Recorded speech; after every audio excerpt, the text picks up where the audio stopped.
Imagine waking up to today's biggest WNBA scoop. DeWanna Bonner is officially off the Indiana Fever roster, and the fallout is something no one saw coming. Last night, the shockwaves started when reports confirmed Bonner had no intention of returning, and this morning the Fever formally waived her. Now the question on everyone's mind: did DeWanna think she could simply walk away mid-season and waltz onto any team she wanted? Turns out, reality hit hard. And fast. Across the league, teams are steering clear of her like she's radioactive, refusing to touch her with a 10-foot pole after she abandoned her teammates when they needed her most. The internet is buzzing. Is this what instant karma looks like in women's basketball? Bonner, once a veteran presence and leadership figure, walked away from a franchise in full rebuild mode and left veteran teammates, including the eager Caitlinclark, feeling betrayed.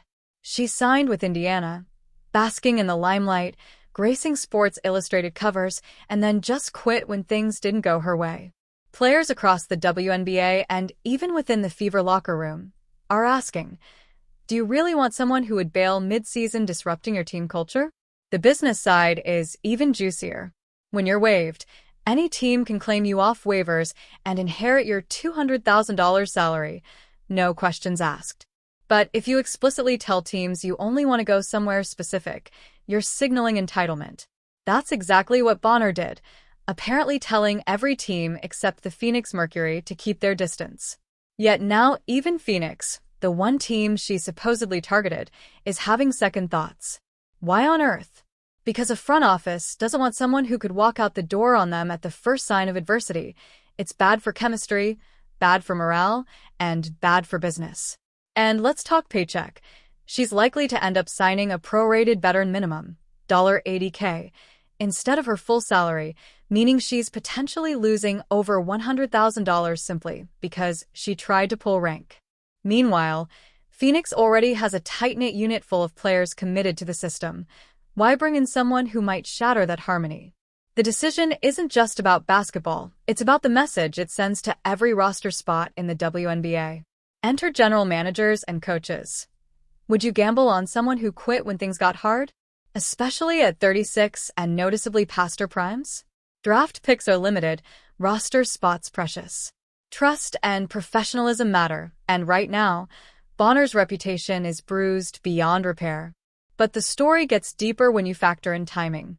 Bonner abandoned the Fever right when Caitlinclark, the face of the franchise and the league's breakout star, was returning from injury. She walked away from her mentor role when the team needed her leadership most. Clark, who looked up to her, was left scrambling mid-playoffs stretch without guidance. Her recent struggles on court? Some say the emotional shock of losing a guiding veteran is part of that dip. It's a stark contrast. Clark is being praised for professionalism, resilience, and keeping her head in the game.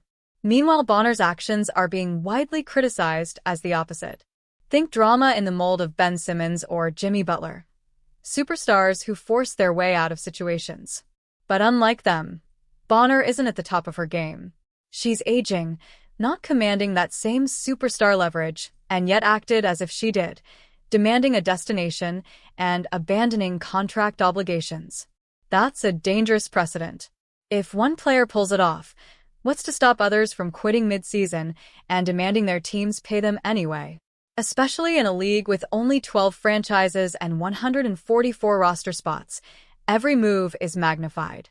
Contracts exist for a reason, to protect teams, players, and the integrity of the league. Bonner's nuclear option set the stage for chaos, and it looks like the only one losing here is her. It's not just fans talking. Agents, GMs, front offices, they're all watching. And trust me, they'll remember this. Future negotiations will be cold. Teams will ask, will she stick around when adversity hits? And if the answer is no, they'll move on, offering signings only as insurance, not leadership. Meanwhile, Bonner bleeds money and respect.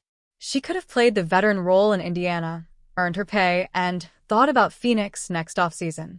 Instead, she chose headlines, drama, and now faces career fallout. It's a risky game of chicken.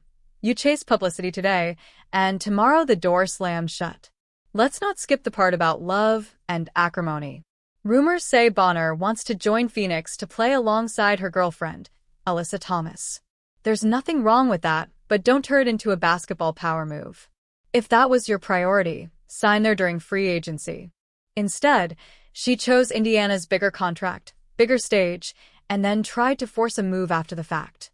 That leaves teams wondering where her loyalty truly lies, on the court or in her partner's dugout. The outcome is a PR nightmare for Bonner: public scorn, agar trail of trust lost, and a locker room waiting for next season.